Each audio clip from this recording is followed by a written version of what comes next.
Grabe, sobra na naman nga ako namangha mga lods dito nga sa napanood ko sa TikTok. Kasi panoorin nyo nga itong si Kuya, gamit nga lamang ang isang buo ng packing tape ay nagawa na nga niya ang napakagandang hairstyle na usong-uso nga sa ibang bansa. At dahil sobra nga ako namangha mga lods sa ginawa ni Kuya, kaya naman akin din siyang susubukan. Wow, grabe, ganun lang pala mga lods ang technique na napakagandang hairstyle sa ibang bansa.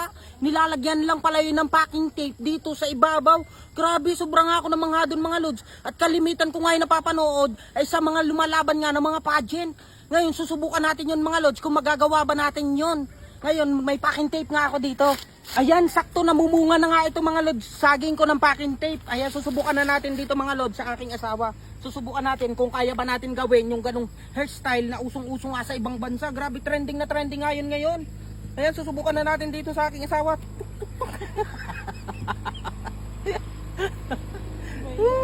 Ayan, suklayan lang natin mga lods. Ayan.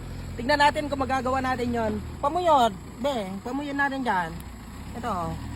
Ayan, kailangan nga lang natin ay puyuran dito sa gitna. Kailangan, ganyan daw yun eh. Ayan, ganyan kasi napanood ko. Ayan, ganyan. Ay, isa pa. Nahirapan ako. Ayan.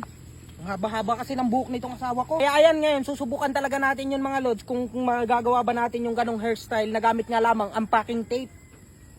Ayan, isuot na natin. Ay, kailangan pala puyuran muna natin. Tapos, lagyan lang natin ito. Ayan, tingnan natin kung magagawa ba natin yung ganong hairstyle. Kasi sobra na mo problema nga ako dito sa buhok ng asawa ko. Lalo na kapag kami nagbebiyahe at nakaisakay sa motor lang. Nagpipinuntahan nga to sa aking bunganga ngayon. Hindi na ako mahihirapan makisakay sa motor nito. Ayan. Ayan, ganyan daw yun eh.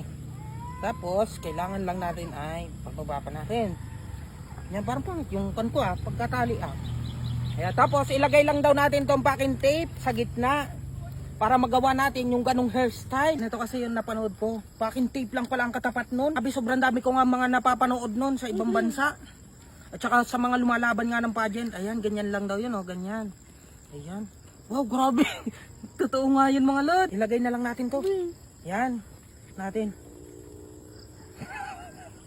Tignan natin kung magagawa natin yung ganong hairstyle. Ayan! Go, di ba mga lods? Ayan. Di ba legit pala talaga yun? Ganun lang pala gumawa ng ganong hairstyle. Tapos, kailangan lang daw natin ay iikot to dito sa gitna. Ayan. Iikot lang natin. Ayan. Di ba napakaganda na nung hairstyle ng asawa ko? Ayan. Grabe. Mukhang nai-inlove na naman ako sa asawa ko. Ayan.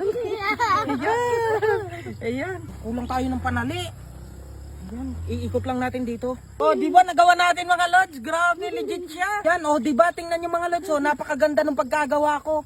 Di ba gano'n lang pala gumawa ng napakagandang hairstyle? Packing tape nga lang ang kailangan. Ayan, di ba napakaganda mga lods? Lalong gumanda yung asawa ko mga lods.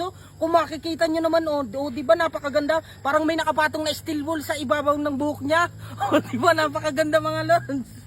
Ayan, di ba napakaganda mga lods.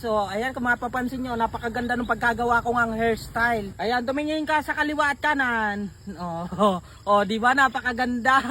Subukan nyo na rin kung kayo may mga asawa dyan, subukan nyo na rin yung ganong hairstyle mga lods.